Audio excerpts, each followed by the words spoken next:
How are you doing? This is David W. Williams, also known as Diamond Dave, the founder of the highest paid part-time job in the Real Options Training Academy. And we're going to get right into it. We're not going to put a bumper on anything. We're going to get straight to it, right? So what we're going to talk about is you can't ignore class in men and win. And what we're kind of going to go into is that this concept around politics, right? And most importantly, the Democratic Party that just lost the last national election, that you can totally exempt any kind of class analysis and any kind of messaging to workers out of your political platform and still have success at a national level.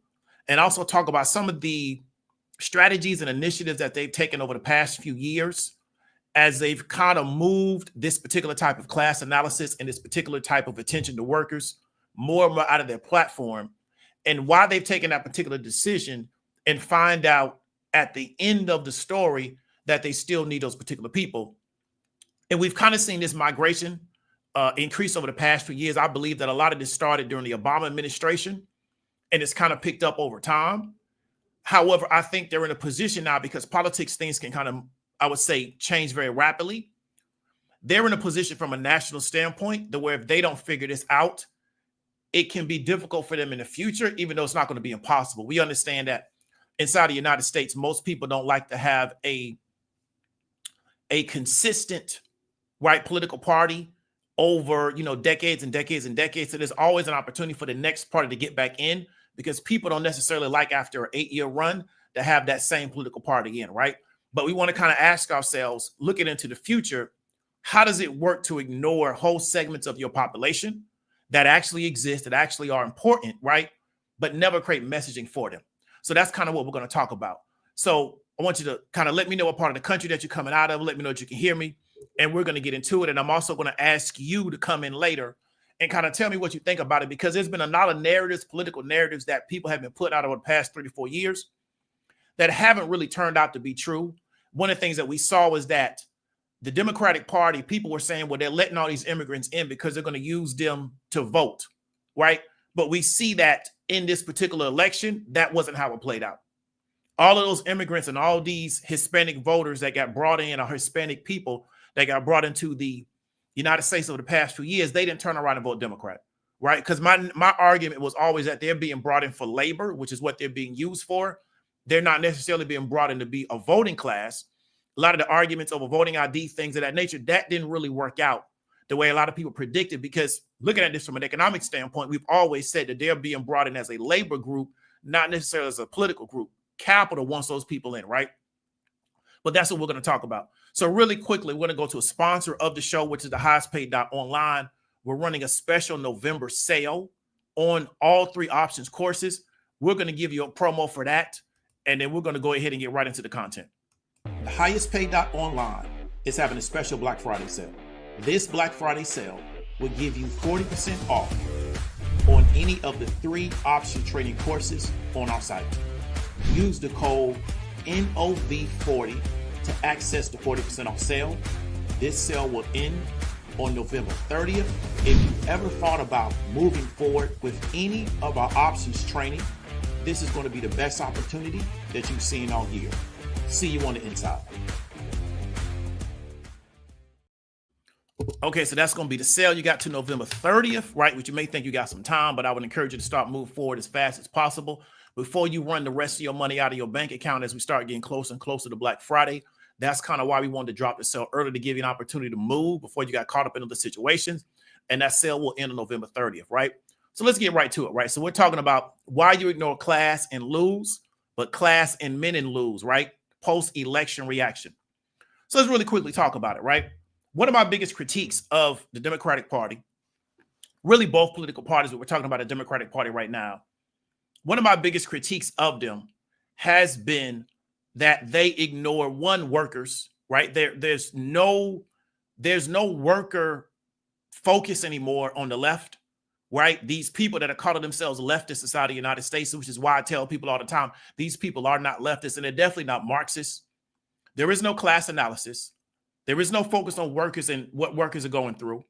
Biden, on his way out of the party, will be one of the last Democratic, I would say, stalwarts that really focused on workers, because he comes out of that conservative Democratic space where his job really was to appeal to like middle-aged white workers, but to get them to vote Democrat, he's on his way out of the political situation because he's aging out. He's no longer going to be as effective. And they really haven't figured out how to really focus on those people.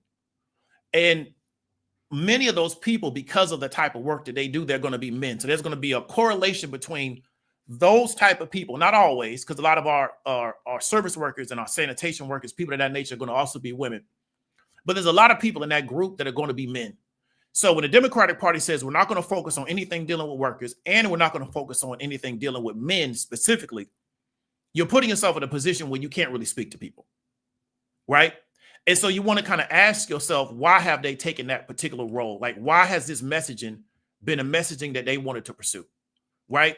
And we're going to kind of get into that because I want people to understand is that, and I've said this to several people, and I don't want to say their name because I don't want to put them in a political conversation because that's not really what they do.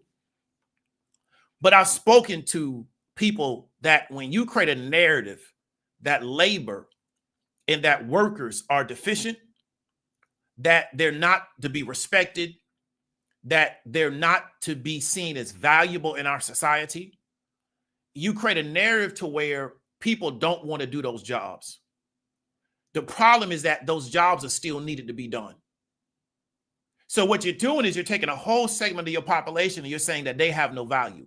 Then also it's difficult to organize around it because nobody wants to be associated with that. So we got a lot of people in our country that make $50,000 or less working.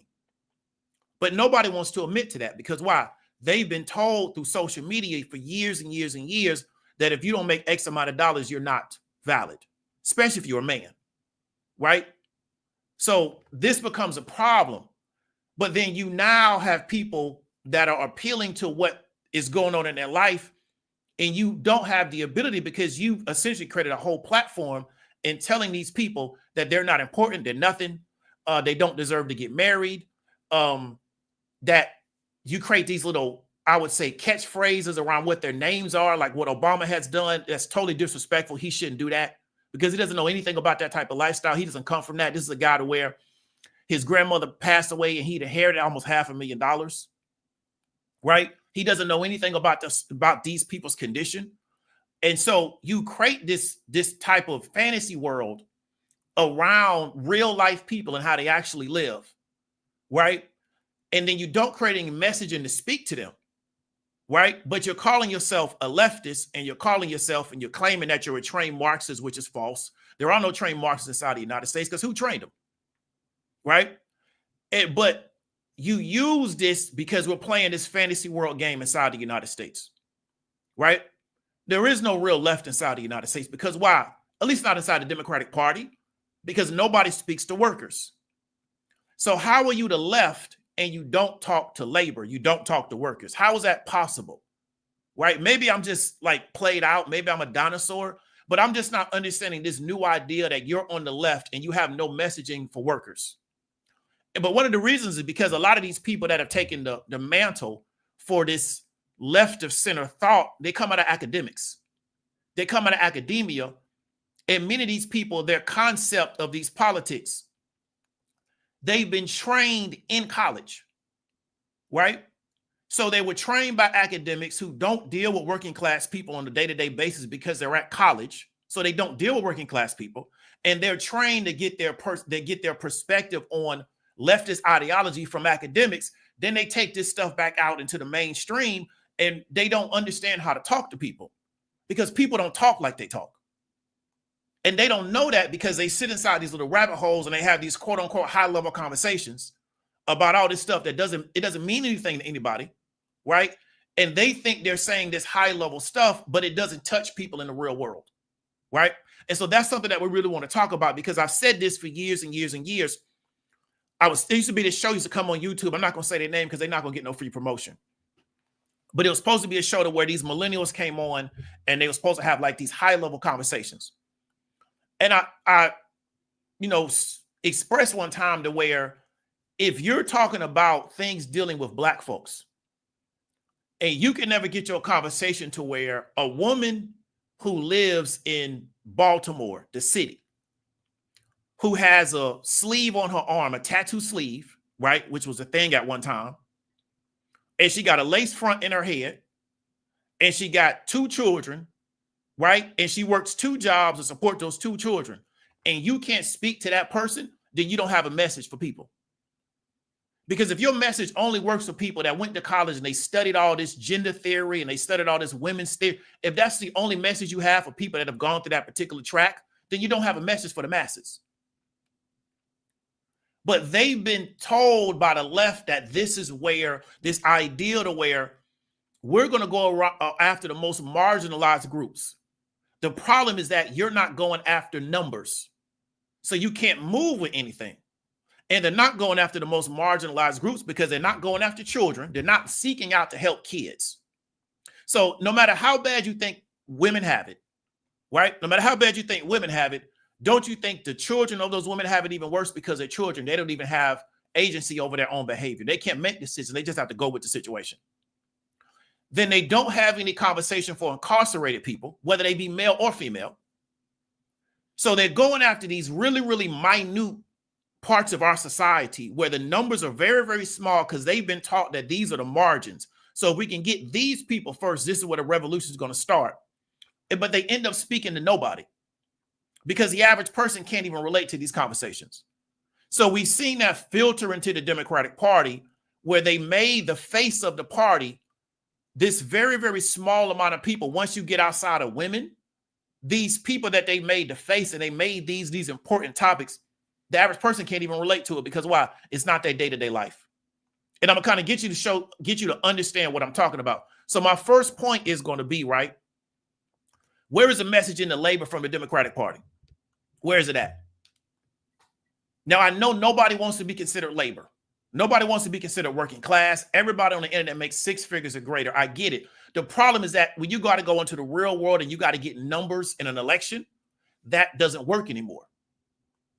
See? So the whole, I got a podcast, I'm big on Twitter, I got this audience, and we're doing this, and we're coming so left of center, and we have these elevated conversations around this stuff. That's cool in those environments. Now, when you got to step out of your house and go into the real world, and you got to try to drive people into an election in the real world, and they have issues that you've never spoken to, how does it work now? So you get a reaction to your negligence, right, to these people's needs, okay, and they move to another political party because you're not speaking to them. You have no conversation for them. Where is the messaging to labor from the Democratic Party? Where is it at? So when Kamala Harris couldn't get I think it was the Teamsters in a particular state to back her up, she was in a lot of trouble, right? So where is your messaging to labor? And labor is a massive part of our country. Even with all this quote unquote electronics and all this technology, we still got a lot of jobs that need to be done where people got to go do them. We don't yet have robots to do them. And these are people that work extremely hard for their money. They don't get compensated a lot for what they do. Many of them have very dangerous jobs, but the jobs still got to be done. This country doesn't work if these jobs don't get done. It's a brother that just went into my chat. He's not a low-paid guy. He makes good money for what he does, but he has a very dangerous job. But his job has to be done. If he doesn't do his job, none of the rest of this stuff works. Look at the size of our country on this map. If that brother doesn't do his job, this country doesn't work right. So if you want to know what it looks like for this brother not to do his job, move to Africa and need to get something. You're in Nigeria and you need to get something out of South Africa, and you see how long it takes you to get it. Because they don't have the ability for brothers like the one I'm talking about to do his job. The roadway's not there, right? The infrastructure is not built. The systems aren't built to move goods from South Africa to Nigeria. So it's very difficult. It's going to be very expensive to get it flown in, or it's going to take a long time to get it driven in, right? So you need people still to this day to do this type of work, but you got no messaging for them. You got nothing for them, right? But you're saying that this situation that represents like less than 2% of the whole population of the whole world, this is what we're all supposed to be focused on. Well, that don't help me when I got to pay my bills. When I got to try to figure out how I'm going to take care of my kids. We're going into a holiday season. I got to pay for Thanksgiving. Eggs is sky high. Bacon is sky high. So I got to put a Thanksgiving spread together, and the cost of groceries done went sky high. Then I got to roll into Christmas, do the same thing again. And I got to buy all these gifts. Everything's sky high. But you don't speak to that, right? Because y'all got all the sense. Because somebody in school, and the problem I have with y'all, right, is y'all let another group of people tell y'all what time it is, and then y'all bring that back to us and they can't understand why it don't work, because the people that taught it to you, they don't know how we live. Right? So it's a miscommunication issue, but because everybody think they so smart, you can't tell them nothing. But let's get into it, right? So the question you want to ask yourself is, where is the messaging to labor from the Democratic Party? Where is it at? And you need to keep asking yourself that question. Where is it at? Where's the messaging? So during this election, where was the messaging to labor? Where was it at? And it was a reason why you had that one guy that represented labor go to the Republican convention. There's a reason for that. That would never happen historically. And it's because the Democratic Party has lost their ability to message anything to labor, because what they said is important isn't what's important to literally hundreds of thousands of working class people who got to wake up every day, go to work. They got to go to work if they don't feel good. They got to go to work if they got a headache. They got to go to work if they sick. I was in Walmart the other day as a lady was in there working with crutches on. This woman got crutches and she still got to put out freight because why? She has to work. They got no message for that woman, right? She supposed to vote for Kamala Harris just because she's supposed to be quote unquote black or because she's supposed to be a woman. Okay, so how does that help her though? She got to go to work with crutches. How does that benefit her? She's just supposed to get the boost. Yeah, we got a woman in now, so I guess I made it. So you got to really understand is that these people are so insulated from the real world and what real world people are dealing with. They don't have the ability to create messaging, and the people they have promoted in a lot of these spaces, they're also insulated. They want to be insulated from regular people. So they don't know how to have a conversation with regular folks. I'm going to show you what regular people are dealing with in the metro of Atlanta, but also in Orlando, Florida, which I'm from, which is a service city, which means what? A large amount of people inside the city of Orlando make their money serving other people. They don't make their money because they're the smartest people in the world. They don't make their money because they got 8 degrees. That's not how they make their money. They make their money serving other people. That's how they support themselves. So they got to deal with what comes with that, right? So I'm going to show you what these people are dealing with, and then ask yourself, where was the Democratic Party at in speaking to these type of people? Okay, let's get to it.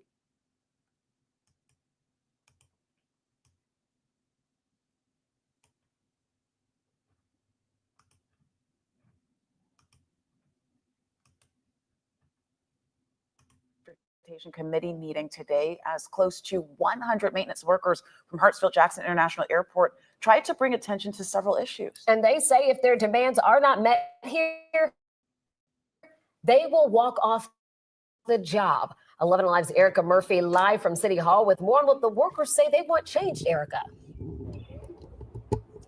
That's right. Rats, low pay, and sexual harassment are some of the top issues that some maintenance workers at Hartsfield-Jackson Airport say they are facing every day on the job. And now they say if there is not an immediate resolution to these problems, they plan to walk off the job.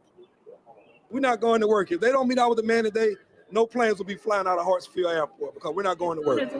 As soon as today. The workers say they are seeking the return of about $4 an hour that was taken from them a couple years ago. But another serious issue surrounded the allegations of sexual harassment that have gone unaddressed. I'm still dealing. This happened to me over a year ago. And just because I look happy doesn't mean I'm always happy on the inside. This woman says she was sexually accosted by a supervisor and knows that others have had similar experiences, but also claims that no one is doing anything about it. A representative from the airport encouraged victims to report the behavior to HR. Representatives from that department were on site to meet with those women. Most of the council members, including Antonio Lewis, expressed support for the workers and said that he had complete faith that change was on the way for them. I'm team y'all. I'm team y'all full out. In emailed statements from both the airport and the mayor's office, city leaders say they take all matters of human resource complaints seriously and will investigate each claim, while airport officials say in part, a citywide compensation study is underway with recommendations expected to be implemented at the conclusion of that study. Okay, so you have maintenance workers and sanitation workers at Hartsfield having issues of pay, sexual harassment, right? This happened over the past year. Okay, Where is the messaging to those people, right, from the Democratic Party about how we're going to solve these particular issues, not just nationally, but also locally, because that local help will feed into the national election, right? Where is that at? Let's go to the next one, right? Because I'm supposed to think that the issue is these other stuff they've been telling me that the issue is the last 4 years. And that's what my mind's supposed to be on in a city where it's very, very expensive to live. Let's keep going.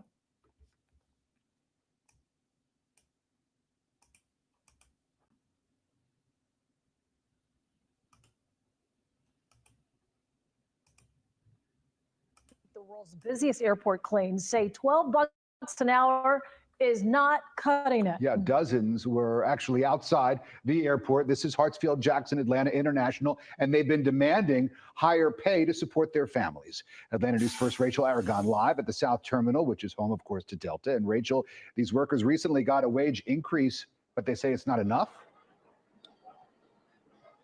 Correct. And we also know these workers, though, again, we should note, are employed by other companies, then contracted to do specific work like cleaning, for example. It was not too long ago, their minimum wage, get this, was $8.50 an hour. And while it recently went up, many of these workers and organizers say it is simply not enough. I will go outside of my dispatching job and help clean restrooms. Since 2020, Yvonne Bryant has helped keep the world's busiest airport clean and running. Today, she and other contracted service workers are outside the airport demanding higher pay. She currently makes $13.25 an hour. Plus paying car note. You know, I can't even put food on the table. In a statement, an airport spokesperson makes clear custodial workers, among other service workers, are hired by ATL vendors, adding, quote, the airport works with those service vendors to ensure all employees at the airport are treated with respect and provided a living wage. The reality is the labor market requires a higher pay. Union directors say that's why they're calling on Delta and other airlines to raise the minimum wage for service workers to $15 an hour. At the end of the day, it's Delta and the airlines. They're the ones that give the budget money to provide the money to the contractors so that the workers can get the raises. Delta Airlines sharing this statement saying in part, we require all vendors to provide fair. So that's Delta saying we're not going to pay them. So that's another issue, right? So again, we're the busiest airport inside the United States. Employs thousands of people. We'll give you the actual number later on because I'm going to show you actually how many people are employed in Hartsfield. If you ever go down there, it's a massive operation there. And again, where is the messaging to these type of people, right? Because it's not as if these are inconsequential situations, right? This represents a very, very large business inside the city of Atlanta, but also the state of Georgia, right? Where is the messaging from the Democratic Party to labor in any scenario? Where is it at? Let's keep going, right? I'm going to show you another example in the city of Orlando.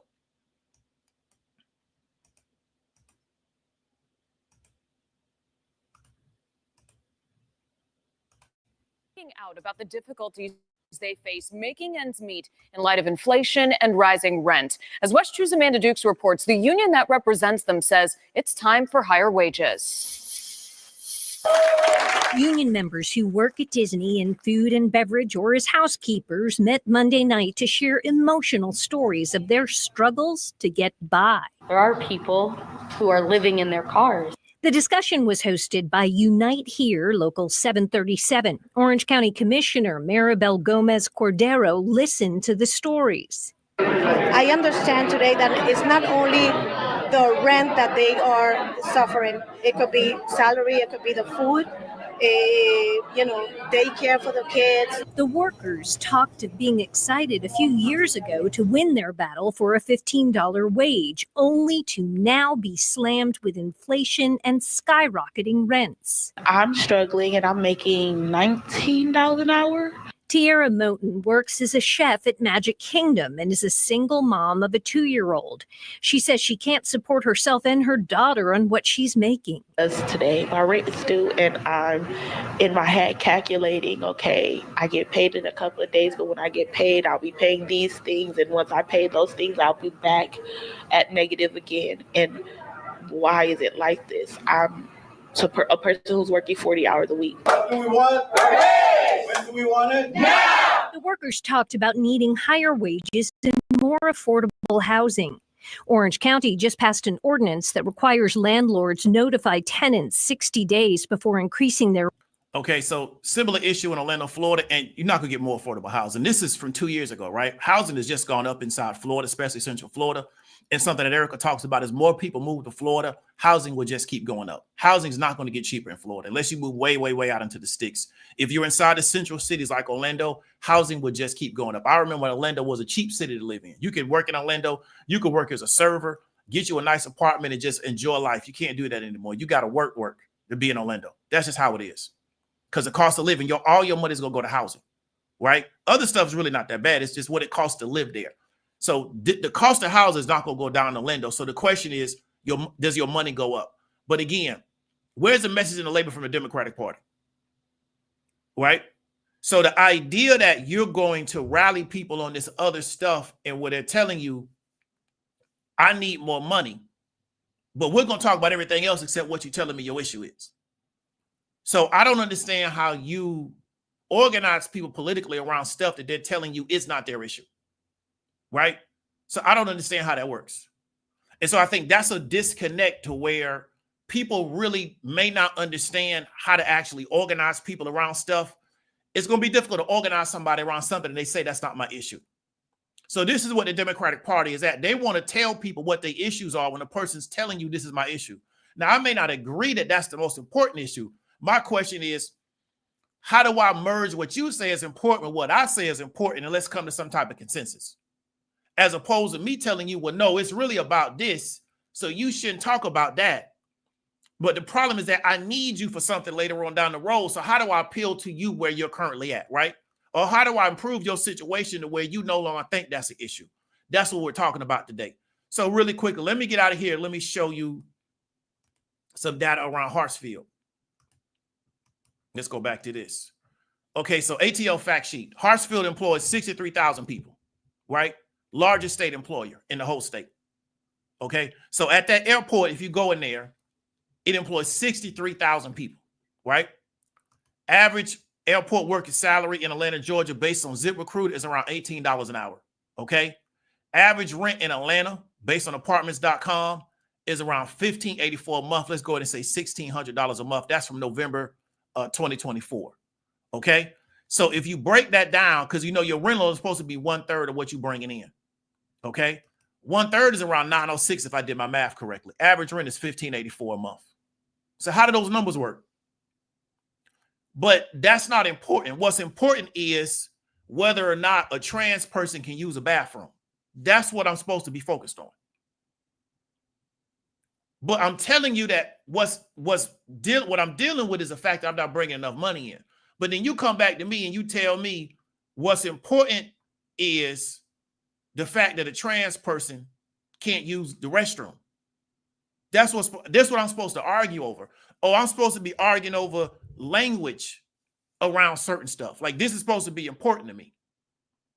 So what I'm saying is that stuff works on the internet. It works to shout people down on Twitter. The problem is when you got to try to drive those people into a voting booth and get them to vote for you, and you haven't spoken to those people around what they're telling you is important, and you haven't figured out how to take what's important to you and what's important to them and give them some of what you want, give them some of what they want so you can get some of what you want and meet in the middle, they're not going to respond to you. And so the reason why I think that the Democratic Party has lost working class white people is because they stopped speaking to them. Because y'all see Atlanta. I'm not just talking about black workers, though.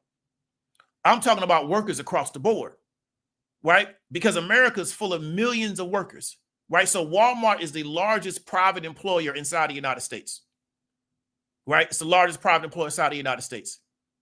So we got literally, I don't know, a large amount of people working for Walmart, because I don't know the number, that probably don't even make $30,000 a year. So it's not an Atlanta issue. It's actually a national issue. I'm just using an example, Atlanta as an example. People don't need to get stuck at Atlanta because the majority of workers inside the United States don't live in Atlanta. They live all across the country. And you have a white working class that no longer resonates with the Democratic Party. Well, at one time, you have something called conservative Democrats, which was working class white folks that voted Democrat because they believed that the Democrat was going to support their labor interest. Well, those people no longer vote Democratic anymore. Now they're voting Republican because why? The Democratic Party no longer speaks to them.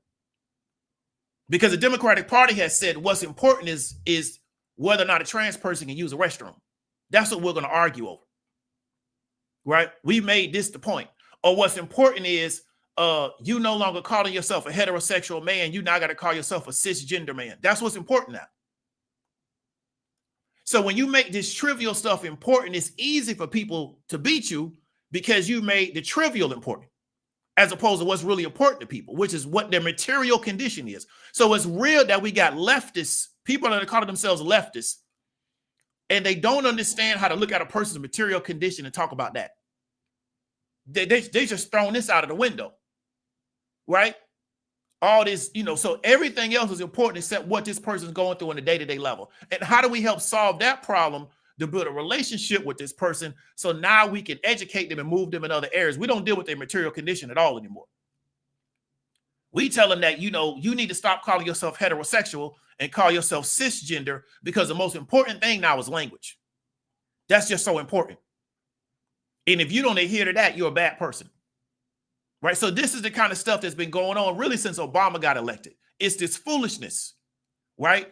Around a lot of people that don't have to do anything in the real world. They just got big, online platforms, and they get money and they get donations from corporations to make sure that people don't get politically educated properly. And so they're able to control the narrative, but it's not working anymore.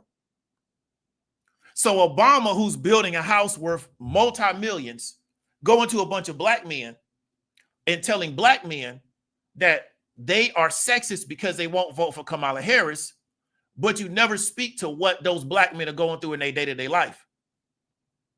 What are they dealing with on their day-to-day life? So, but you come to admonish them and say, well, if you don't vote for Kamala Harris, you're sexist. They made that the point. But you've never talked to them over what is going on in their day-to-day life that they think is important. You never talk to them about that. Right? So these are the kind of things you got to understand. The majority of people all across your country are trying to pay rent and they make less than the 1/3 of what the rent is. You got to really understand that. The majority of people all across this country are trying to pay rent and they make less than the 1/3. That's why I did that video a long time ago about how people was trying to finagle the applications, because that's what you had to do to get into the apartments. They're making that very difficult now. So now people don't make the money and you can't finagle the application anymore. So now what are you going to do? But what's important?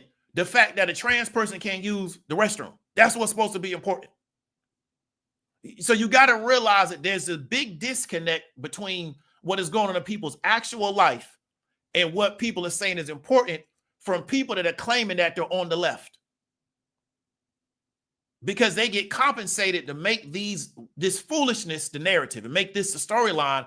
They get supported financially. They get promoted. So they're really getting paid to do this type of stuff and making sure that there's no focus on labor and making sure labor doesn't get organized, because corporations don't ever want you to organize labor, because why? Now they got an issue.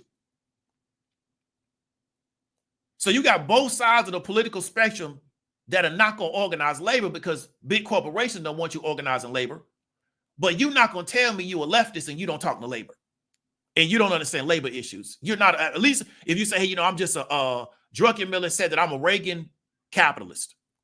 I'm for free markets. I'm from deregulation, yada, yada, yada. He coming right out the gate and telling you. So he don't care nothing about labor. He care about making money.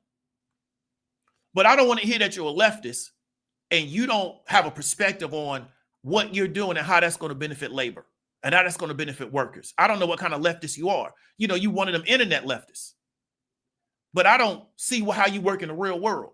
In a world where we literally have large amounts of our American population, right, who don't even make $50,000 a year, and they barely got health care, right? They don't have a healthcare footprint in their own area. Their kids don't have good schools to go to. And you telling me you're a leftist and you telling me what the most important issue is, I don't know, misogyny. That's the most important issue, is misogyny. Okay, cool. I get it. So now I understand where you're coming from. Okay, cool. Let's keep going. The next thing we want to look at.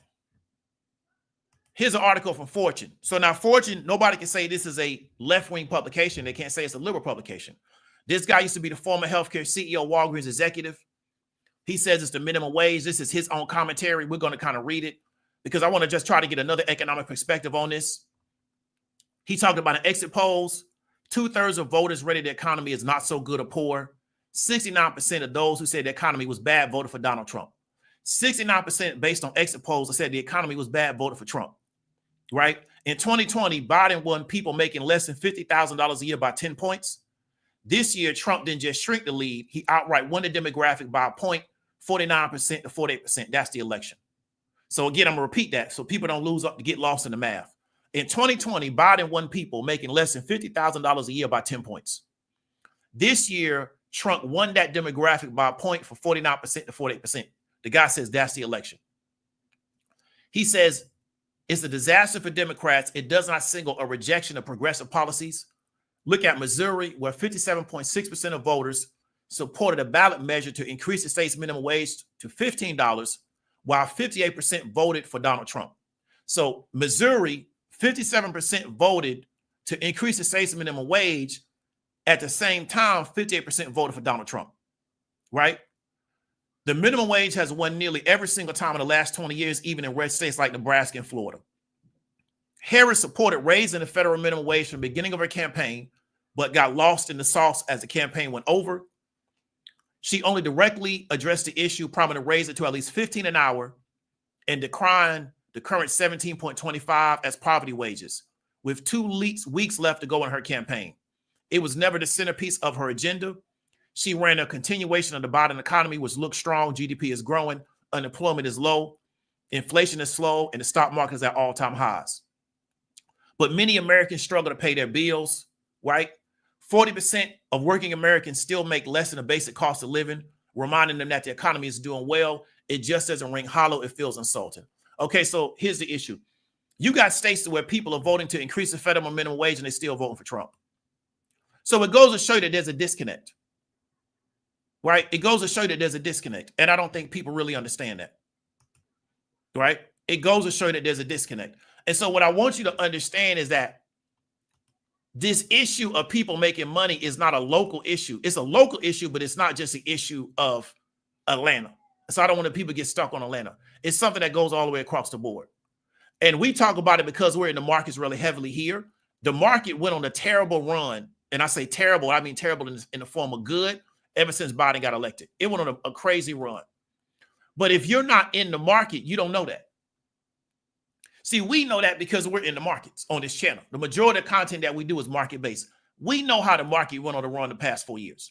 But the average person is not even in the market. They don't know that. Right? So Harris trying to run on that and run on GDP numbers, but the average person doesn't even know what GDP means. They don't know how it's calculated. Right? The average person doesn't feel like inflation is low because their groceries cost more money. Right? So what they're looking at is they're looking at their paycheck and they're looking at how much money coming out their house every month. That's what's real to them. Right? So when Trump gets up there and says that you feel better off now than you did 4 years ago, people are going to say no.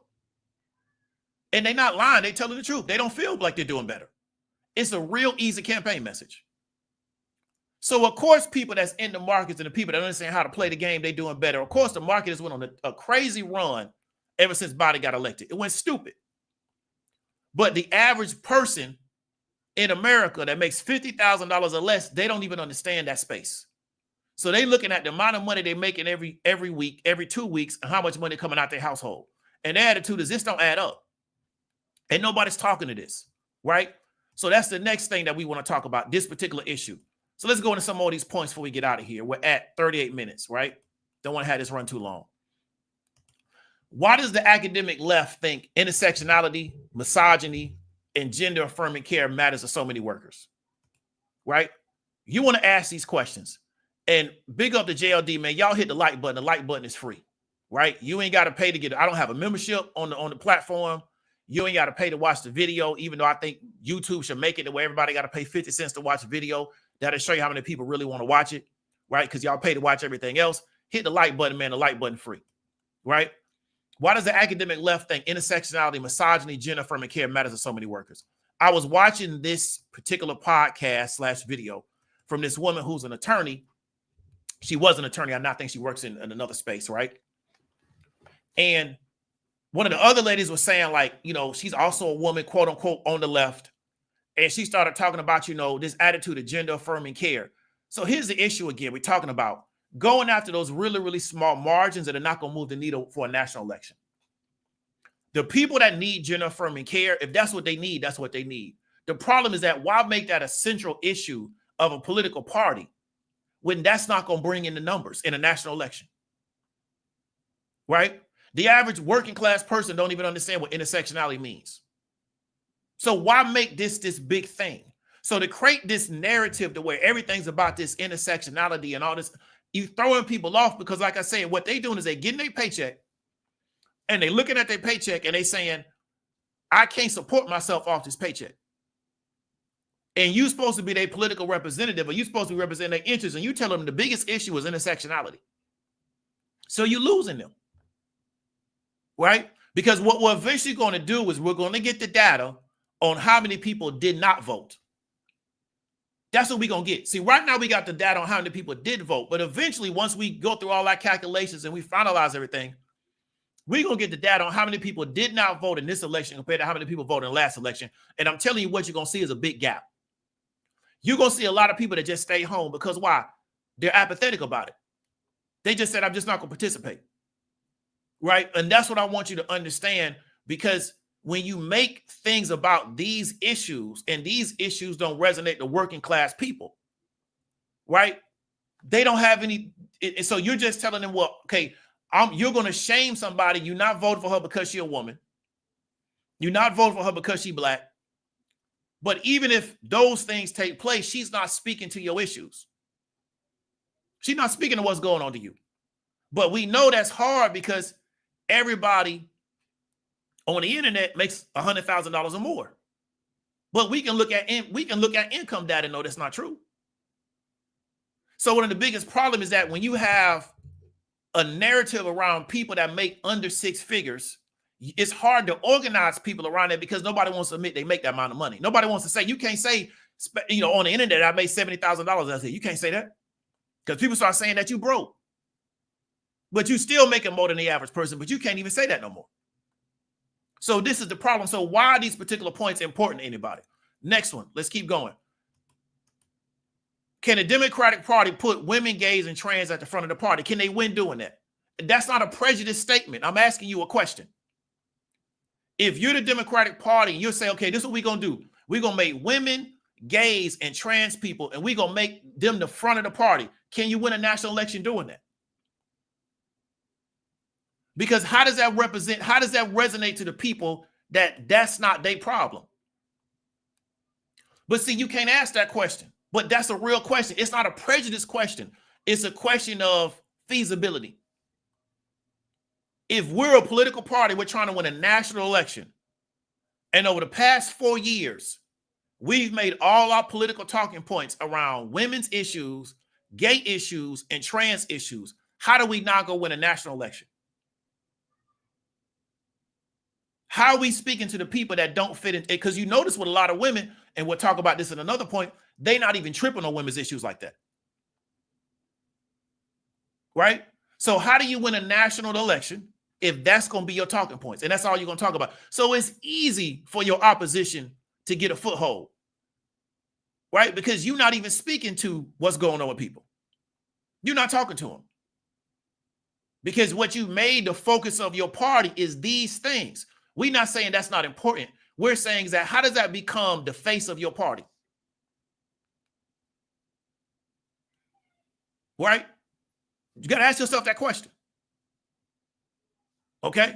Because let me explain something to you. We're going to have a real life conversation. I live in Metro. Right? You think it's no gay people working at Hartsfield? You think because they're gay, they making more than you think they're making more than the $15 an hour? You think they make more money? They got a gay exemption where if you gay and you work at Hartsfield, you make $30 an hour. You think that's how it works? You think that's how it works?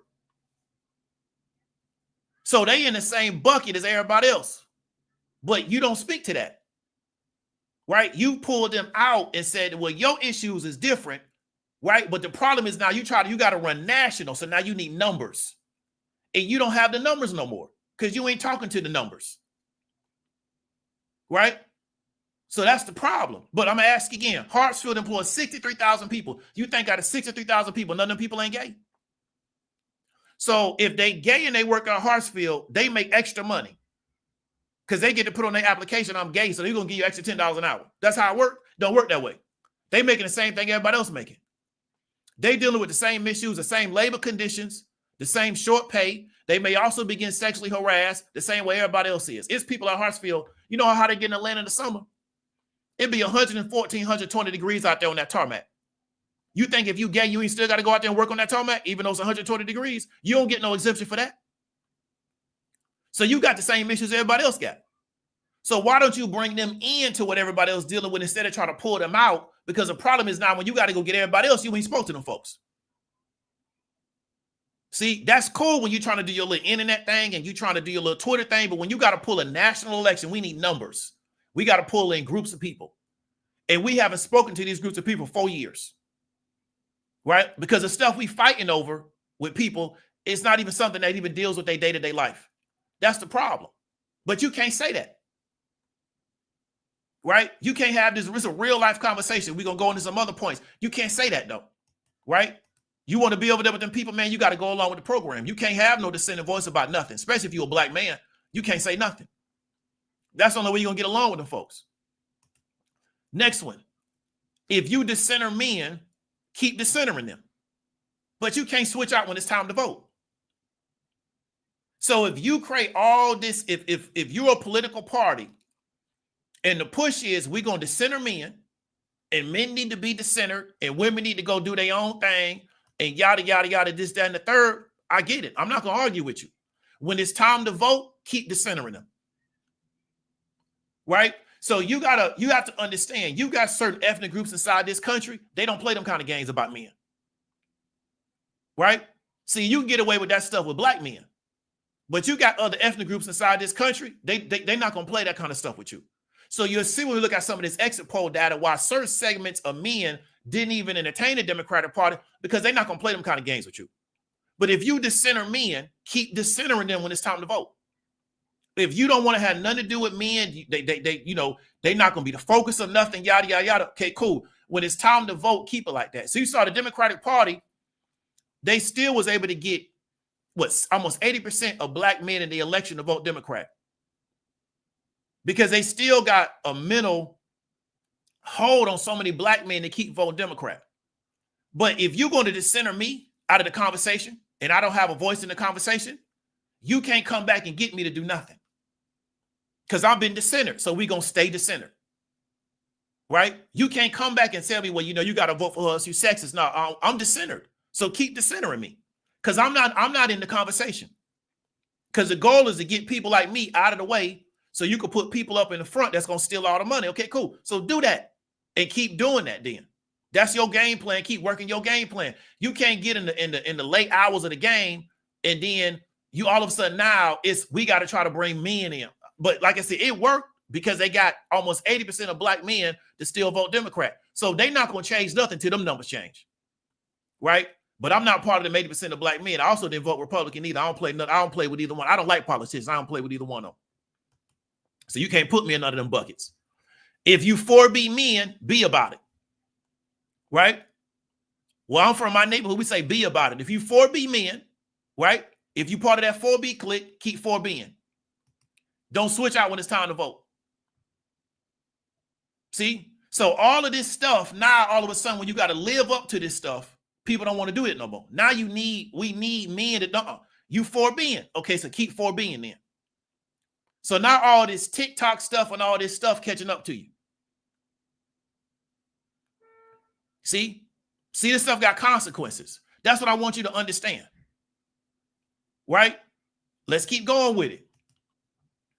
Women's reproductive rights. I was having a really good conversation with somebody today about this, right? Women's reproductive rights did not move the needle outside of focus groups. The Democratic Party hinged this whole election on women's reproductive rights. That's why they felt like they didn't need to speak to workers. They in their mind, they were going to pull in college-educated women who are worried about their reproductive rights. You know what they found out? They don't care. It focused group real well, but when it came to the actual polls, they didn't care. That's what they found out. So now they got to come up with a whole strategy. They got to come with a whole new strategy because they thought talking about women's reproductive rights would be the point. The only thing they had to worry about was women's reproductive rights, the big A word. And they thought that would get people to see their point of view. When it came to going to that polls, nobody cared about that stuff. So we're seeing that even they couldn't even get women to care about that stuff. You understand what I'm trying to tell you? So it didn't move the needle outside of focus groups. In focus groups, it moved the needle, right? In these little women's groups, it moved the needle. But when it came time to get into that booth, women didn't care. And then you look at the exit data, it'll show you that. Women, we care about that. Especially Anglo women, they don't care. Their attitude is we'll deal with it on the state level, right? We don't care about it on the federal level no more. So you got to realize that there's a demographic change going on. But they put their whole campaign on women's reproductive rights, right? And try to make Trump the face of it. But women have said, especially Anglo women, we'll deal with it on the state level. So that's how it goes. See? So they abandon labor and workers to go after college-educated women, right? But they couldn't get enough college-educated women to see things their way. So you lost. That's how I go. Anglo women showed you that they're going to vote Anglo over everything else. Obama being the exception. Obama's a once-in-a-lifetime candidate. You're never going to get that again. I spoke to a woman that's extremely intelligent today. She said they don't never need to run another woman again. She said they ain't going to win. She said she listened to NPR and women was on NPR saying that we don't want no woman president. She said they should never, he said the Democratic Party should never run a woman again for president ever. Said it's not going to work. They'll keep losing. Right? So what we found out is that in real life, outside of the internet, in these little, girl power, you know what I'm saying, groups, when it comes time to going in that booth, right, it's a different story. What people say one thing in public, they say one, but when it's time to go into that booth and actually cast that vote, Anglo women voted with Anglo men, right? Because the only group that you can split between men and women like that is black folks. You can't split nobody else. Nobody's gonna play them kind of games with you. Only black people play them kind of games. You can't get no other group to split between their men and women except for black people, right? It's easy to separate them. Everybody else, they're not gonna play that kind of game with you. They're gonna stick together. So is there any other thing that we want to talk about? National exit polls. Let me get that in real quick. So we see Latino men, 55% were Republican, 43% went to Democrat, right? So we see that the narrative of the Democratic Party letting all these people come over here because they're trying to use them as a voting group, it really don't stand up. They bringing them over because they need labor, right? That was the reason why they're bringing all these people over here. Capital needs labor, right? And capital needs more labor than actual positions. But what we've seen is that Latino men are voting for in the Republican Party based on this particular exit poll at a really, really high amount. That surprised a lot of people, right? The Democratic Party got a problem. Let me bring up this banner real quick. They losing Latino men. I said on this YouTube, this was probably 6 months ago now, that I thought the Republican Party made a big mistake coming out so hard against immigration, yada, yada, because I said you're going to lose Latinos and they're your biggest demographic in the future. Look like they got Latinos. If the Republican Party got Latinos, Democratic Party, they got a big problem to figure out. And Latino men, they're not going to play them type of games black men play. See, you can talk crazy to black men and talk about them like dogs and yada, yada, yada. And they've been so conditioned because of our history inside this country that they'll just accept that. Latino men ain't gonna go for that. They ain't gonna go for it. Arab men not gonna go for that. That's not their culture. See, we've conditioned black men inside the United States where you could talk to them like they stupid. You could make them the scapegoat for everything, and they just deal with it, just keep going. Latino men ain't gonna deal for that, and Arab men not gonna deal with that. They ain't gonna go for that. So the Democratic Party thinking that they're gonna sit here and make this party to where, we gonna decenter men and men can't talk and they don't have a voice and everything else is more important than how men feel and what they got to talk about. They're gonna have a problem in the future, especially if these dudes saying, hey, we'll just vote Republican. Because that surprised a lot of people. See, black men still came out of the Democratic Party, even with all the abuse they took over the past 4 years, because they got mind control over a lot of y'all, right? I ain't vote for neither one of them because I don't like them. I don't like their policies. I don't like what they stand for, right? But they got mind control over a lot of y'all. It worked. Because if I was sitting there and Obama was going to tell me I need to vote, I told him to go F himself, right? You building a multi-million-dollar house, you're talking to people that's getting paid by the hour. You tell them who they need to go vote for. Come on, stop it, bro. Right? You got nothing to offer us as a voting group.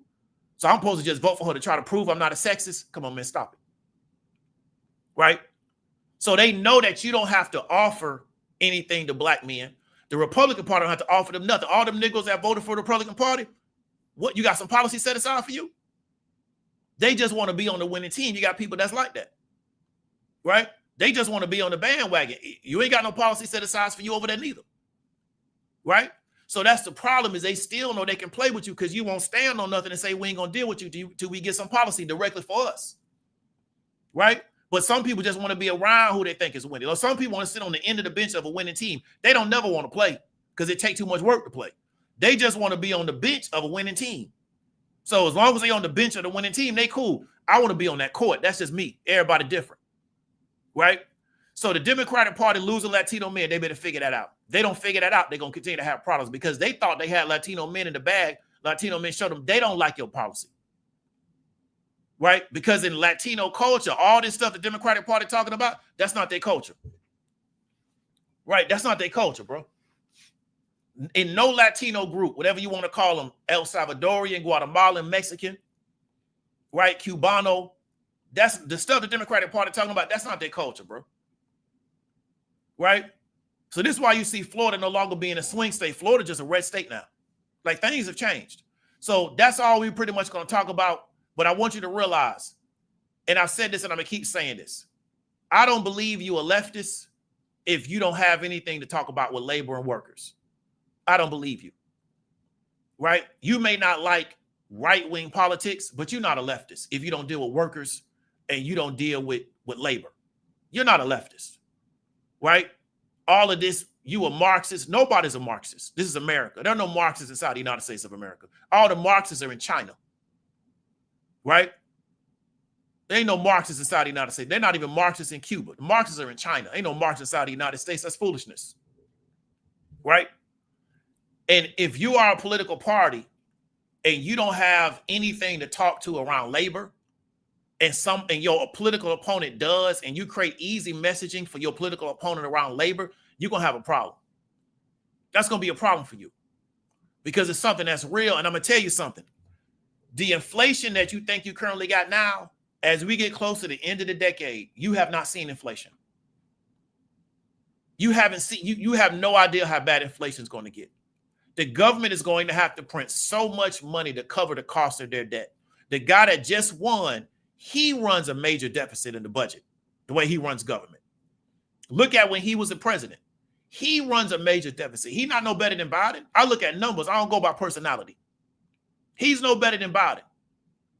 And what I'm telling you is that the government, as we get closer to the end of this decade, because he's going to get out right at the end of this decade, they're going to have to print so much money to pay off the debt from the money that they printed. The Fed's going to have to come in and buy all the bonds up to support the bond market. You're going to see inflation like you've never seen before. I'm telling you, that's what's going to happen. So to get caught up in this type of stuff and not trying to figure out how to improve your economic situation is going to be a mistake for you. A lot of people are going to get caught up in it, right? I'm not finna fight nobody over two people that already are wealthy. They already up. Their family is already secure. I'm not fighting nobody over that. I'm trying to get my family together, right? So that's what I want people to focus on. So all the people out there that are workers, because a lot of people that I've done business with, right, they working class people. I don't have no rich clientele like that. I seen a lady selling the options course for $4,000. I say, man, she got 5 modules in there. And I told the person I was looking at it without saying, she got a different clientele than me. She can sell an options course for $4,000 with 5 modules. I got 30-something modules for $2,500 and got a discounted to move it. I got a different clientele base. A lot of people that have done business with me are working class people. That's my clientele base. I want to encourage them. If you don't buy nothing from me, that's cool. Don't hit the end of this decade, right? And you have not figured out what to do to improve your economic situation. I'm telling you, the inflation as we get close to 2030, it's going to blow your mind how high it's going to be. And nobody's going to be able to do anything about it because what the government is going to have to do to cover the cost of their debt is they're gonna have to print so much money, it's gonna be crazy, and nobody's gonna be able to change it. That's how this thing is gonna work, right? So don't get caught up in the next 4 years and you going back and forth, and you got an S on your chest because this person got elected. You need to figure out how you're gonna get you some paper. That's what you need to figure out how you're gonna do, because everybody else is gonna get paid off this stuff. And if all you doing is just participating, but you ain't making no money, I'm telling you, you're gonna put yourself in a bad situation. We're gonna read these comments, man. We're gonna get up on out of here. If anybody want to come through, talk about something, let me know. Anybody disagree, comments, whatever. Let me put that up, and then we're gonna get up on out of here.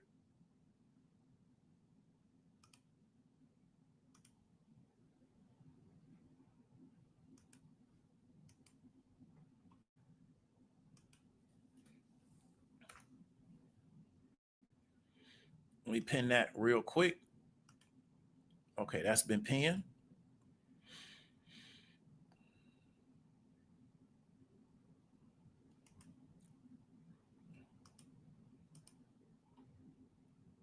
Okay, so questions, comments, come on live. You got your opportunity to say what you got to say.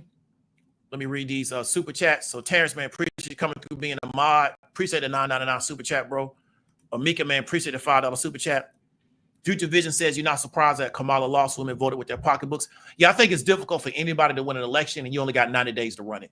Like, so you don't do a political election with 90 days for president. It don't work that way. So I don't know anybody that could have beat somebody that had been running for 4 years. Trump had been running for 4 years straight, right?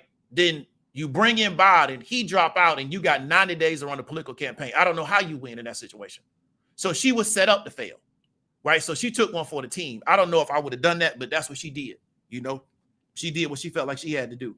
But I don't see how you win any political campaign in 90 days.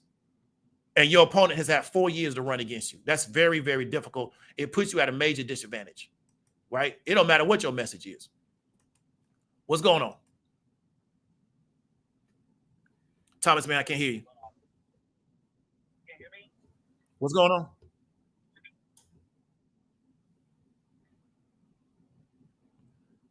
Thomas, do this, man. Check your audio, man, and then come back to me.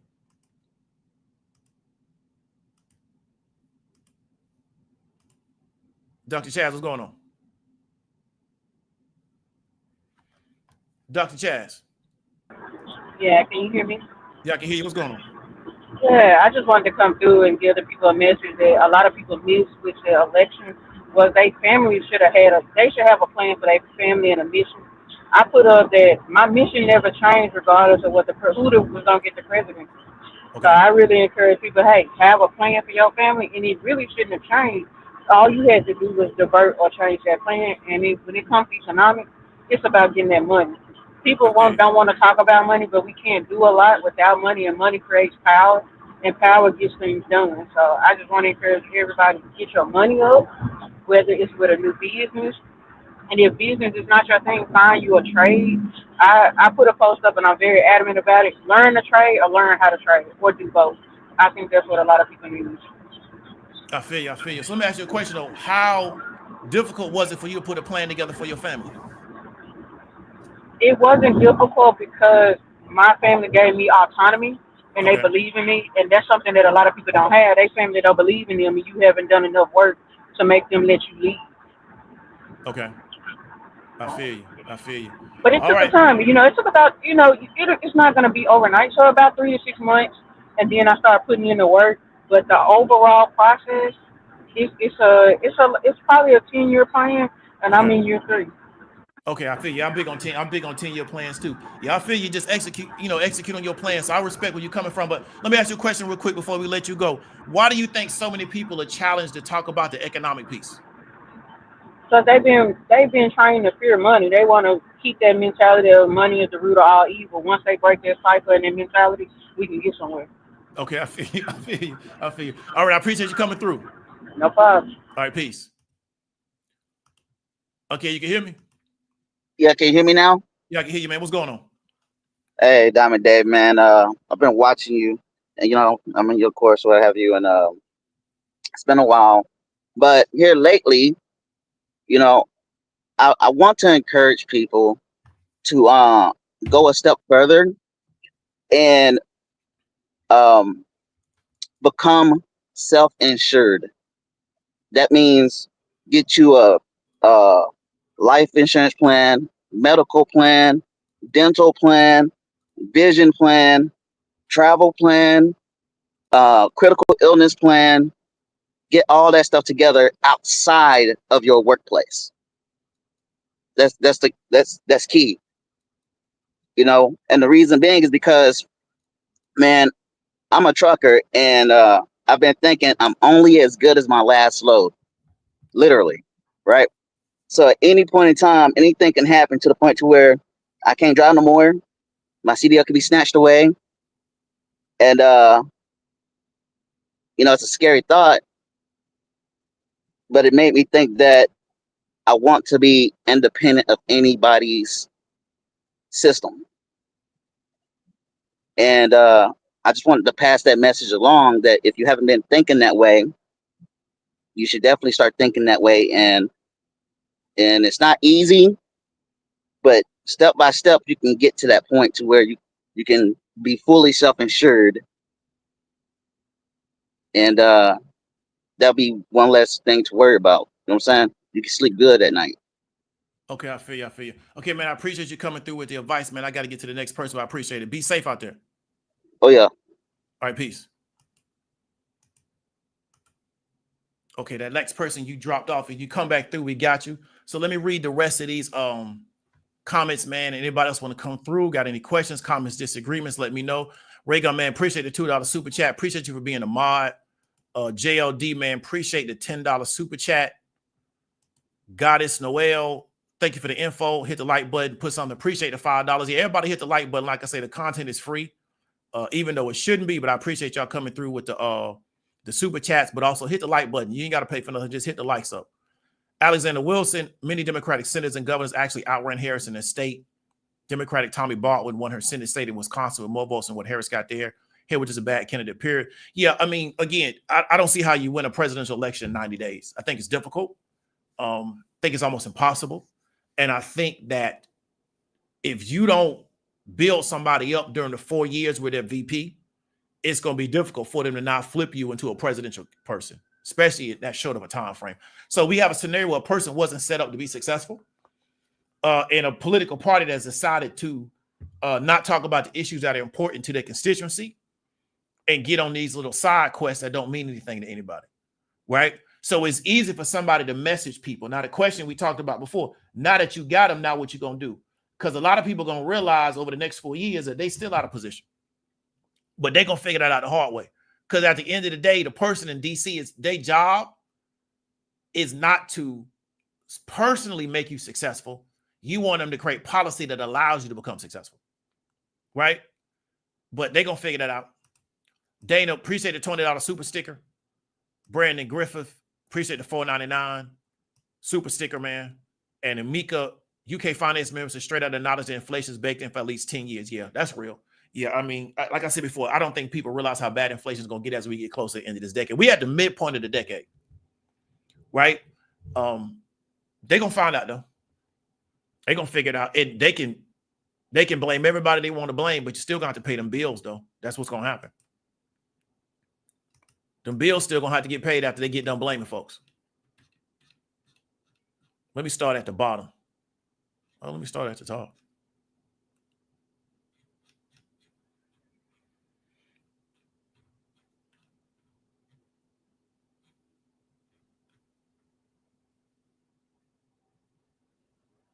So Erica, Classic Line Smartphone Money needs to be a Labor Party like Europe. We're not going to do it. Yeah, I agree with you. There needs to be a Labor Party, but capitalism doesn't want it. They don't want to see it happen. And so what they do is they pay people to make sure it doesn't happen. They support politicians to make sure it doesn't happen. But there does need to be a Labor Party. But I just don't think it's going to happen. I think they got the public so distracted that they don't realize they need to organize. Right? Like, it's just some of these situations are going to be, you look at what the machinists have been able to do for Boeing. It's impossible to do that as an individual person. You got to do that as a group, right? And you got to be able to stand on something. But people are so distracted with stuff. I just think they don't realize that's what needs to be done. But I agree with you. And check out the video that me and Erica did on Thursday about Kamala Harris, the red wave, and what the trading opportunities are. We got some special offers in there for you.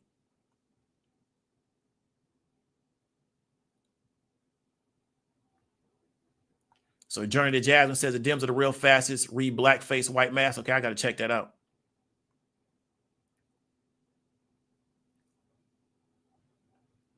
Brandon Williams says HR works for the company, can place work against you. Exactly. HR's job is to protect the company from getting sued. Their job ain't to help the worker. So if you go to them with a complaint, they want to get all the information so they can try to figure out how to avoid a lawsuit. They're not really there to protect workers.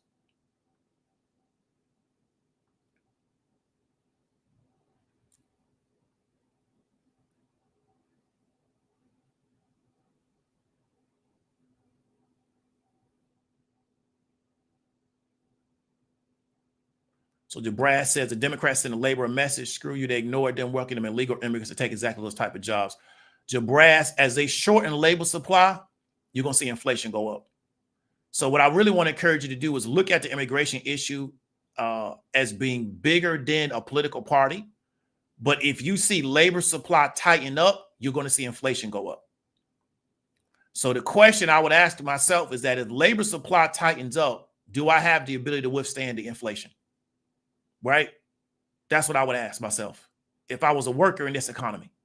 If the labor supply tightens up, can I withstand the inflation?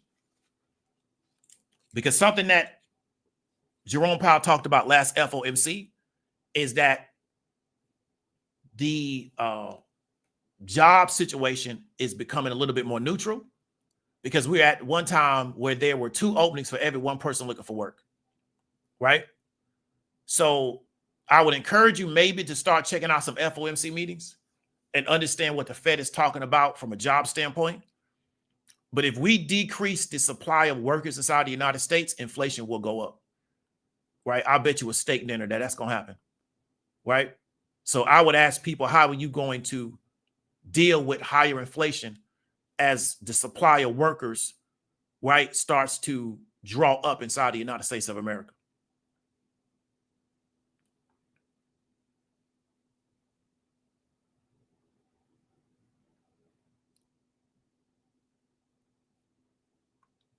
So Miss Evelyn Hill says Amazon location, East Point, Georgia, is $16 an hour. Yeah, that's not great. That's not great, especially for Atlanta. And I want to do, Miss Hill, do they even get 40 hours out there? But that's not great, especially hard as hard as Amazon works, people. Yeah, that's not great, but it is what it is. You got to take what you can get. So Ant says people got to move out of Atlanta to get to Macon and likes. That's contingent for solid person scale up. If not, move to rural areas to afford it. I feel you. Question is, what are they going to do in Macon?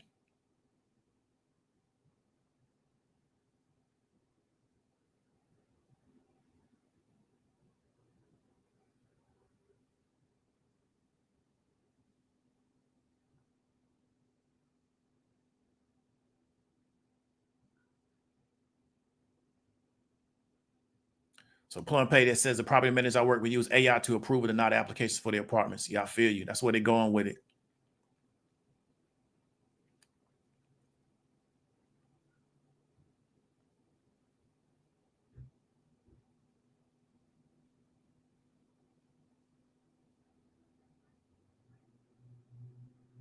So Mr. A says Trump made some bold claims about not taxing tips and Social Security. Definitely appeals. It's also believable Trump will get things done since Republicans have control. I mean, let's see what happens. They couldn't get that wall built when the Republicans had control before, because they're not going to build no wall to stop people from coming into this country. So that's the thing. That's what I keep trying to tell y'all. Like, capitalists want more supply of labor than actual positions open. That's a function of capitalism. It got nothing to do with the political party. So when Trump got elected last time, he couldn't get that wall built, and he ran on getting that wall built. You know, he got stonewalled by his own party. But let's see how it play out this time. You know, he got the ability to do an executive order. Let's see how it plays out. But the system of capitalism will override the political parties because they control and finance the political parties. You know, the leaders of both those political parties are billionaires. So they're not going to go against the grain, right, for a political reason. They're going to go with the side of what's going to make us the most money. And that's just been consistent over decades. That's not like any revelation I just had, 2 weeks ago.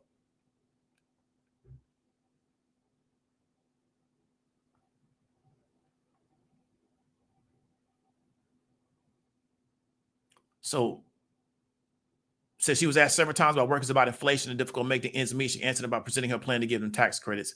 Yeah, they just don't have a plan because I don't think they care. I think they hung the whole election on women's reproductive rights.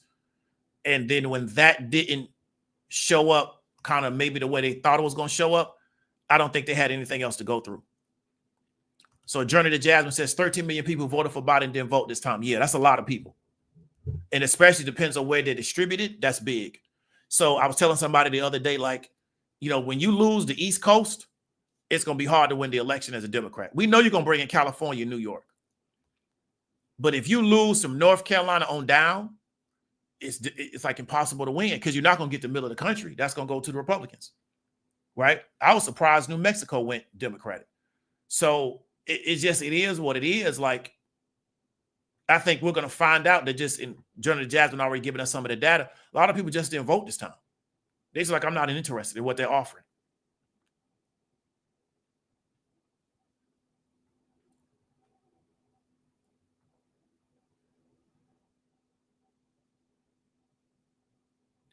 So Vicker says Democrats could have run a white man at the head of the ticket with the exact same campaign and won. It's not rocket science. Gavin Newsom and Andy Beshear at the head of the ticket would have won.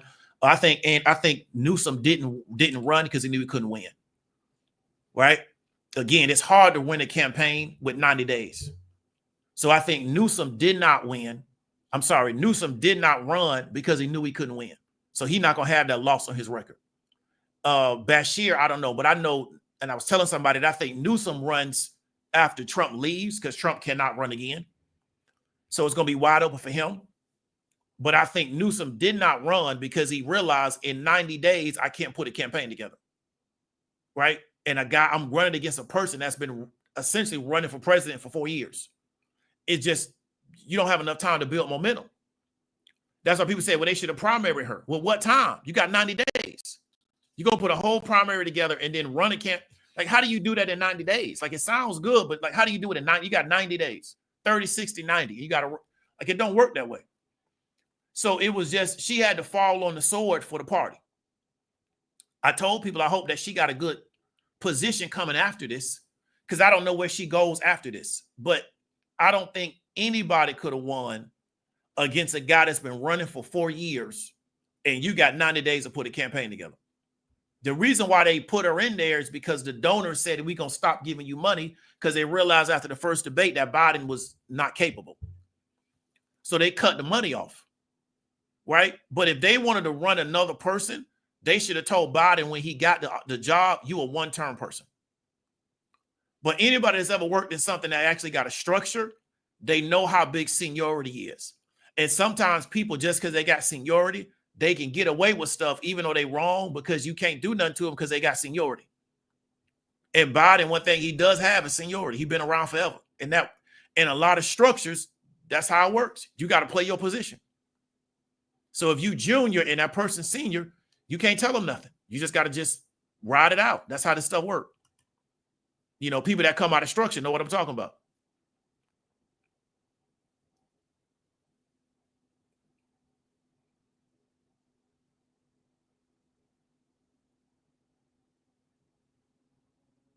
So Brandy says reproductive rights was a non-factor. That money looking funny. Yeah, but they made it seem like reproductive rights was the whole thing.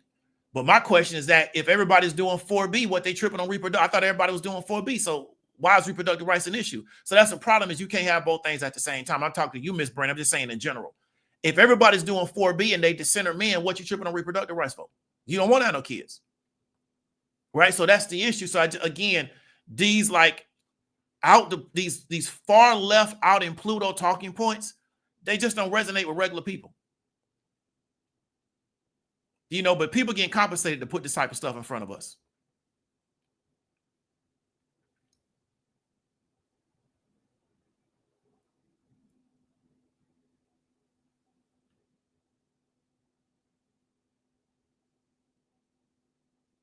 Now, Lisa, I agree with you on this. If it gets too wacky, they're going to stop Trump in his tracks in 2 years and lock Congress. I agree with you. Trump has 2 years before he becomes a lame duck. So everything he's trying to get done, he got a 2-year run to do it. Because after 2 years, he's a lame duck. Why is he a lame duck? Because he can't get reelected. So him and his people got to know they got to hit the ground running extremely hard. They probably got 120 days, maybe 6 months to really get stuff done. Because the longer things stretch out, the less likelihood it ever takes place. Because why? You a lame duck in 2 years. Right? So that's something that people got to realize is after 2 years, it's going to start looking another way because he can't get reelected.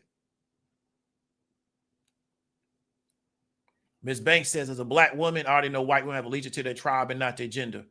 Yeah, but you know, on the internet, it's something different.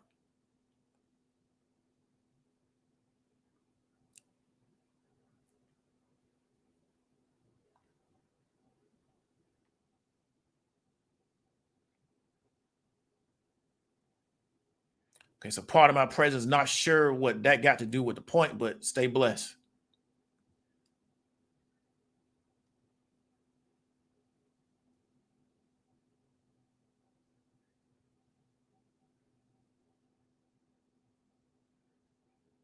So Lisa says Elon about to gut the government agency, become a trillionaire net. I'm not sure how he does it.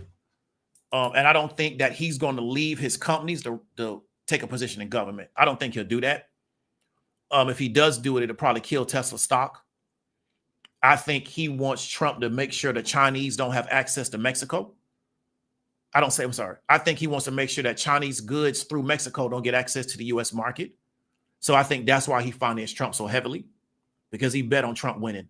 I don't think he leaves his companies to go into government, right? Because that's going to be a conflict of interest. I'm not sure how he pulls that off. And I know if he takes a full-time position in government, Tesla's stock will probably go to zero because he's built that whole stock around his cult of personality, not necessarily around the actual business operations of Tesla, right? So I'm thinking, in my opinion, he backed Trump because he wants to make sure that tariffs coming from goods from Mexico into the United States are so high to where it does not create incentive for people to buy them, because the Chinese can go to Mexico, build a car there, and deliver that car into the United States at a much lower price than any of his cars. And he knows that his margins are what's really driving the attractiveness of his company. And so he doesn't want to get into a price war with the Chinese, right? But that's a totally different conversation, because he knows how to do the political stuff on the front end to keep people from having that conversation, right? Trump is an economic protectionist. He needs economic protection to make sure that Tesla stays viable, right? Because BYD can produce a car way cheaper than what he can, right? And they can do that in China and bring it over here and still be cheaper. If they can do it in Mexico, they can bring it over way cheaper, right? So he needs an economic protectionist to protect his market. But he can get in front of everybody else and talk about free markets and, meritocracy, yada, yada, yada. But that's not how he does business. So he financed an economic protectionist to make sure that economic protectionist protects his markets, which is the United States of America. He does not want China to get access to this market with EV vehicles because they'll undercut his prices.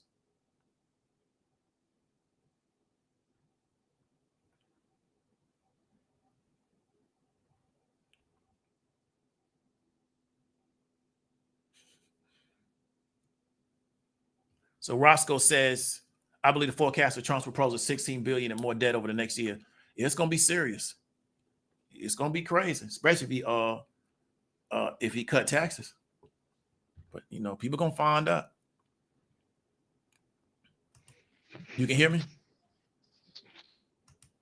You can hear me?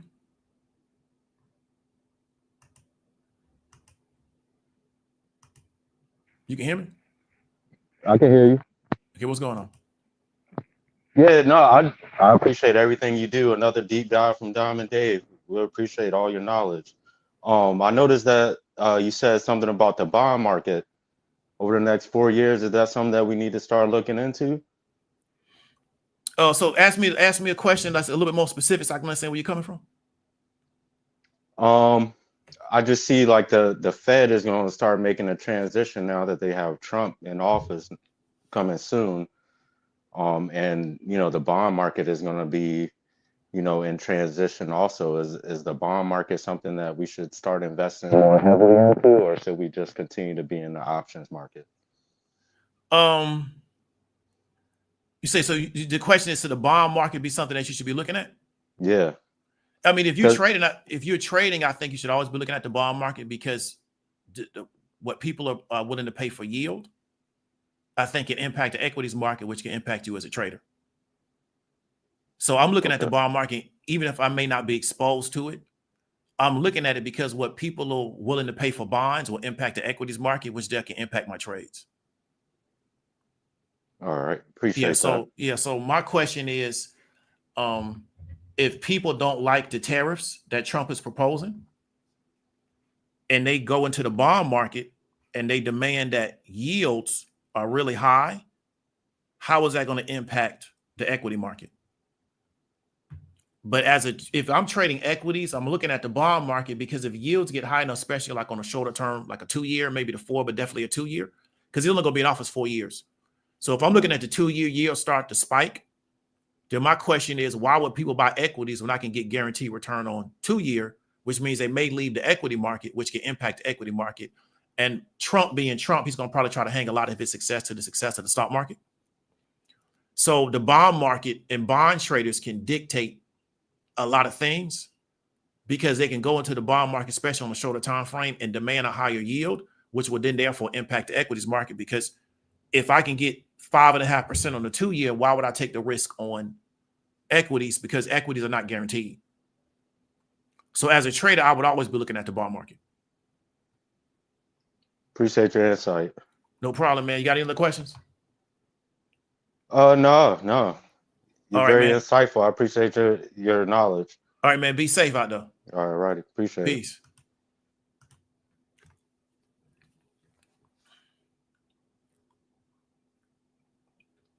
Miss Alexander says, I'm still family first. I feel you. You got to ride with your people.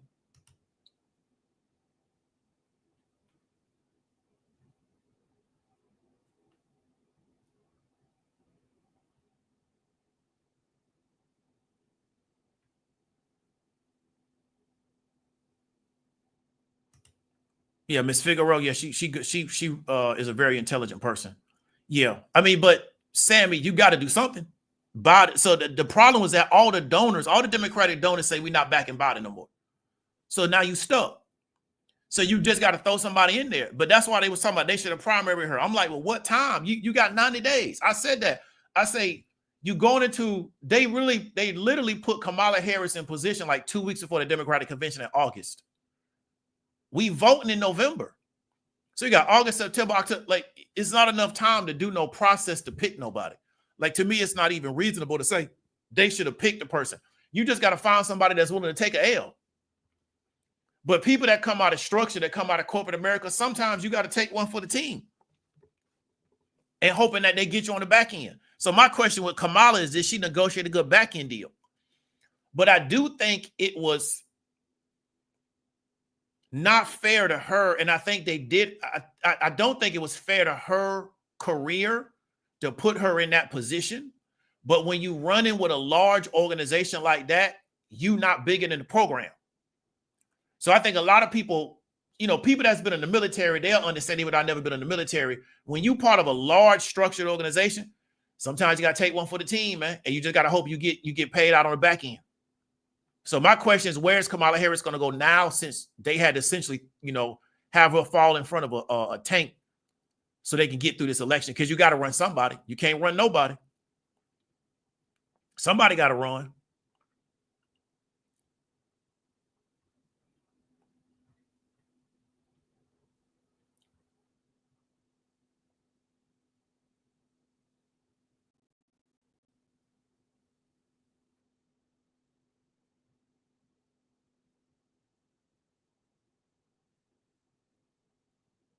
Okay, Darren, man, big up to you and your nursing boys, man. So we want to encourage you to pass the flying colors, bro, so you can get that paper, because the medical field ain't going nowhere. People gonna still get sick, no matter what happens.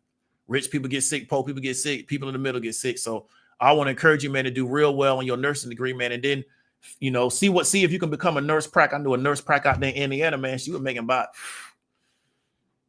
At this time, man, she might have been bringing in good, almost close to $200 an hour, bro, as a nurse prac. So get your nursing degree, man, and get that nurse prac, man, so you can give people some prescriptions. You can start your own business right there, just writing scripts and really get that paper.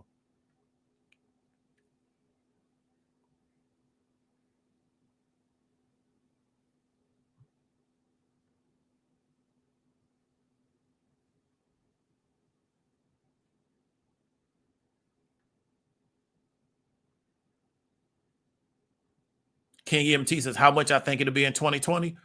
I don't have a number, but it's going to be way higher than what it'd be right now. So Eric, appreciate the $5 super chat. When they said Bill Clinton told Harris to speak against boys and girls sports and they ignored him, that was a rap. Parents don't play about girls. I feel you. I feel you. Yeah, they just, I don't get it, man. They just, I don't even understand what their focus is over there. But, you know, they'll figure something out. They won't figure nothing out. But I feel you on that one. Because it makes it easy for the opposition to run against this type of stuff. So to me, it'd be like, I'm going to speak out about it. So I'm going to take that off the table for them. And now they got to come with something else. But I just feel like they make it too easy for the opposition to run on stuff that makes it easy for the opposition where they don't even have to come up with policy. But I feel you on that. Appreciate the $5 super chat. So Terrence says, I remember you did a video several months about New York business owners signing a referendum to get more help. Reducing immigration may not go the way people think. I mean, I had this video and I cannot find it to save my life. It was these economists talking about how inflation was high during the pandemic because of a labor shortage and how Biden opening the border back up after the pandemic, it helped lower inflation. But I cannot find that video to save my life. I don't know where it's at. I can't even, when I look it up based on keywords, I can't find it. But yeah, if they lower the supply of labor, they shrink it, we're just gonna get more inflation. But you know, people are finding it out. Capitalism works on surplus labor. It doesn't work on a tight labor market because then that means that the worker has higher negotiating power for salary. They don't want that. They want it to be 100 jobs and 1,000 people show up for the job. Then they make people negotiate against each other, right? They don't want it to where it's 1,000 jobs and only 50 people show up because now we got to bring the money up just to get them 50 people to work. They don't want that.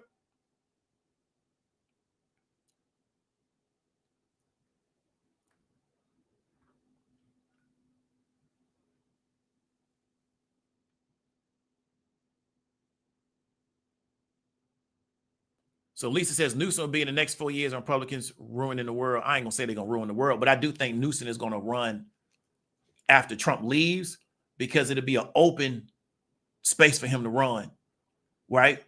So I think that that's what he's gonna take advantage of. There's no way in the world Newsom was gonna run on a 90-day campaign to lose to Trump. He wasn't gonna do that. That's not worth his time. He can sit in California and kick back and wait for his opportunity.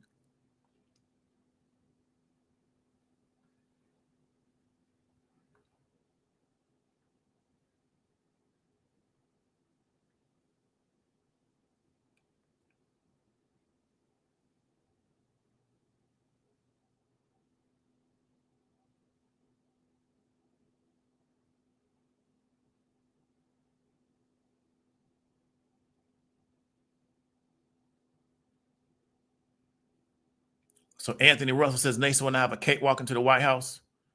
I don't think it'll be a cakewalk, but I think he's going to be the person they're going to run. So Jeremy says the Chinese are already shipping through Mexico. I feel you. Let's see what happens with policy when Trump get in there because he's running on tariffs. So let's see if he does it. So Miss Rashida says, do I think tariffs are good for our economy? They're not good for working class and poor people. If you're rich, it don't matter. Right? So I don't think they're good for working class and poor people. But I think the narrative that tariffs are going to drive American corporations back to the United States, I don't think it's going to work that way.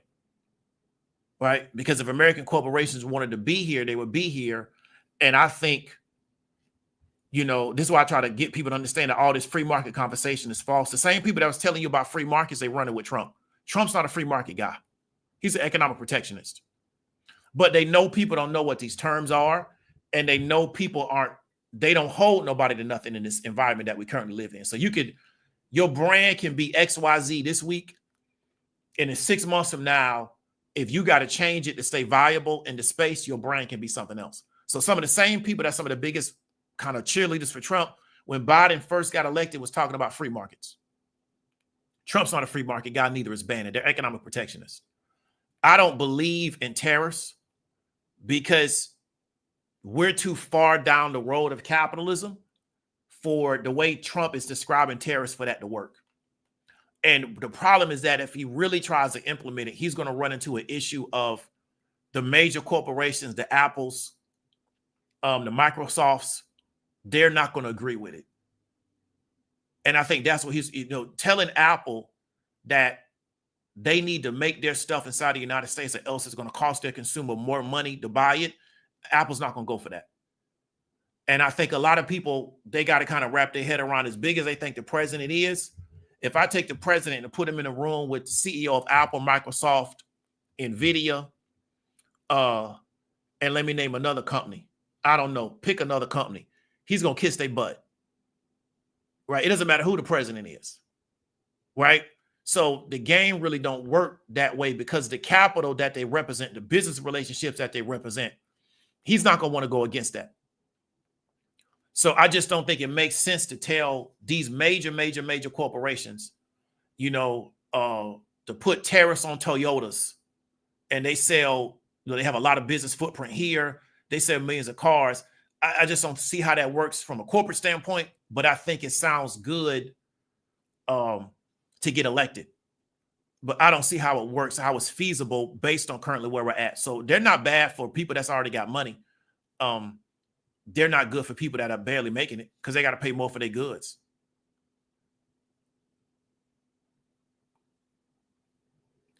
Caddy Williams says tariffs are one of the main reasons for the Great Depression. What do I think? I'll have to study that. I wouldn't know off the top of my head. I haven't really studied the Great Depression like that.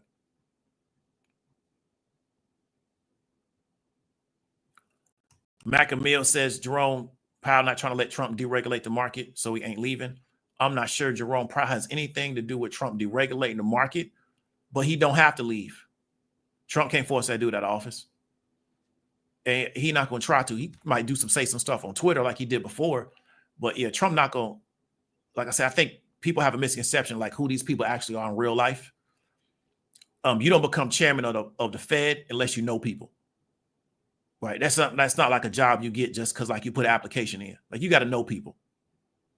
So if the people that you know felt like you was a good fit for that, they're going to have to feel like you're a bad fit for you to no longer be there. It don't have a lot to do with the president. You feel me? So I just think, there's certain military positions. For you to get that position, like, you got to know people. Even though the president is commander or chief of the whole military, he ain't going to have a lot to do with that. It's certain positions in this world, man. You got to know folks to get them positions. It ain't like you can put an application in.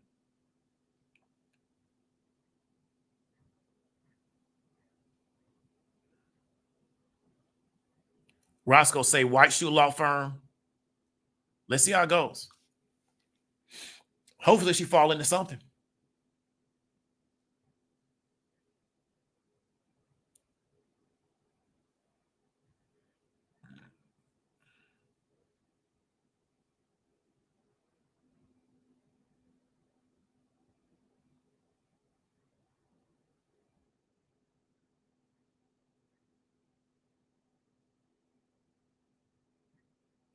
Exactly. Yeah, real free market is the Congo. People don't want free markets. Real free market is like 8-year-old kids working. They don't want that. It sounds good to say it, but they don't really want that. They think they do till they get it. That's real free markets. So it sounds good. It's, you can create content around it, but again, they're running with an economic protectionist by talking about they believe in free markets, but it's just entertainment. It don't matter.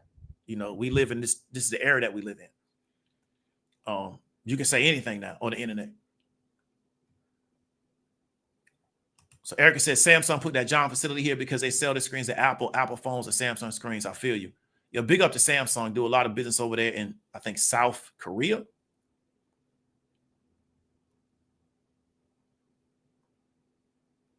Jerome Powell's more powerful than Trump, a lot more powerful. I mean, I know the people that Jerome Powell are with, you know, they not nobody. Like people, if you think like central bankers are like pushovers, I don't think you understand banking. Like people don't understand like shadow banks, and they don't understand the kind of people they're really dealing with. They don't understand how many wars are the result of bankers. Like, I don't want to like go down a rabbit hole, but if like people think like central bankers are just like, you know, pushover. Jerome Powell does a really good job of appearing like a dove in public. If he leaves that position, it's because he got instructions to leave it. It ain't got nothing to do with Trump. It's the people that he with told him, hey, man, we want you to go. Okay, cool. Because he took instructions. Like, he took instructions, you know, but this attitude that like, you know, central bankers, you know, the Central Bank of the United States, the Fed, they're part of an international banking syndicate. These aren't people to play with. They've never been people. Like I said, there's whole wars. There's people that even argue that the Revolutionary War was brought about by central bankers. They not people to play around with. But because the average person may not understand that space, and it's not this, they definitely not gonna have contact with those kind of people on a day in and day out basis. They can say stuff because they don't even know. Average person don't even know what a Federal Reserve office is in their city, right? It's not something they would have day-to-day contact with. But yeah, but I wouldn't say he's more powerful than Trump, but he's not like he gonna get bullied by something. You know, it don't really work that way at that level. That's not how it works. Because if he wasn't who he was, he wouldn't be in that spot. Too much responsibility.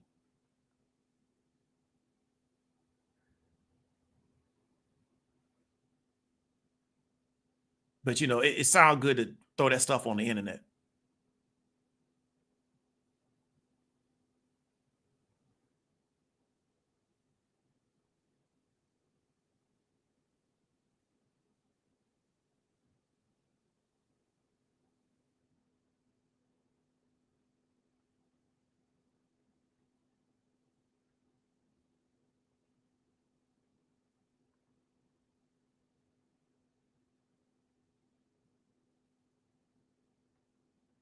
Okay, it looks like it's gonna be it. We're starting to bring in people that I ain't never seen before, so I kind of know how that goes. So I appreciate everybody for coming through.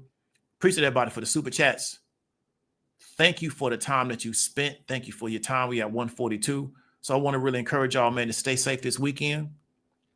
Looking forward to the market opening on Monday. I know I am. Had a really good week trading, so praise God, and I'll talk to y'all later.